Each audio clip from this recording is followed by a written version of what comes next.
So hello guys, तो आज हम देखने जा रहे हैं आर्य टेस्ट। तो आर्य टेस्ट का जो फुल फॉर्म है वो है रूमेटॉइड अर्थराइटिस टेस्ट। तो हम इसमें क्या देखते हैं, जो ब्लड सैंपल्स होते हैं हमारे, वो रूमेटॉइड अर्थराइटिस के अगेंस्ट में ब्लड में एंटीबॉडीज प्रेजेंट है कि नहीं है। अगर प्रेजेंट है तो हम कहते हैं आर्य पॉजिटिव, यानी कि रूमेटॉइड अर्थराइटिस पेशेंट है।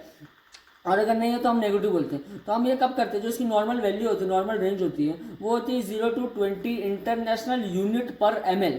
ये इसकी यूनिट होती है, जो कि नॉर्मल रेंज होती है। अगर इससे ज़्यादा आया तो पॉजिटिव होता है, अगर 0 to 20 से कम आया, बीच में आया, तो वो नॉर्मल होता है, यानी कि आर रूमेटॉइड अर्थराइटिस पेशेंट नहीं है।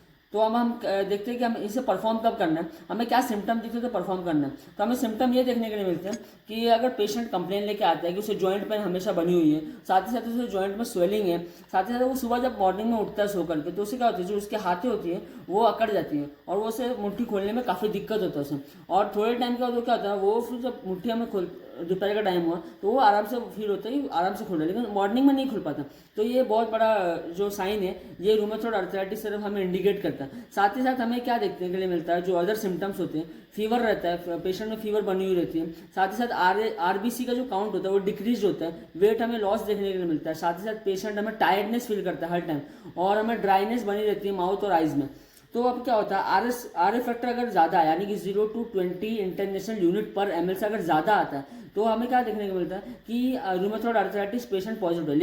लेकिन ये नॉन स्पेसिफिक टेस्ट है, ये अदर कंडीशंस में भी बढ़ा हुआ देखने के लिए मिल सकता है, जैसे कि पॉलीमायोसाइटिस, जैसे कि जिसमें इन्फ्लामेशन, मसल की इन्फ्लामेशन बनी हुई है, कोई क्रोनिक इन्फ्लामेशन बनी हुई है, बायलरी सिरोसिस में, और मलेरिया, टीबी, साथ ही साथ में हेपेटाइटिस में, फ्यू कैंसर केसेस में भी ये हमें पॉजिटिव देखने को मिलता है। तो हम रूमेटॉइड अर्थराइटिस ये तभी हम पॉजिटिव एकदम कंफर्म करेंगे जब हमें अदर टेस्ट कंफर्म, हमें और भी टेस्ट परफॉर्म करने के बाद ही ये कंफर्म करना चाहिए कि पेशेंट रूमेटॉइड अर्थराइटिस का है।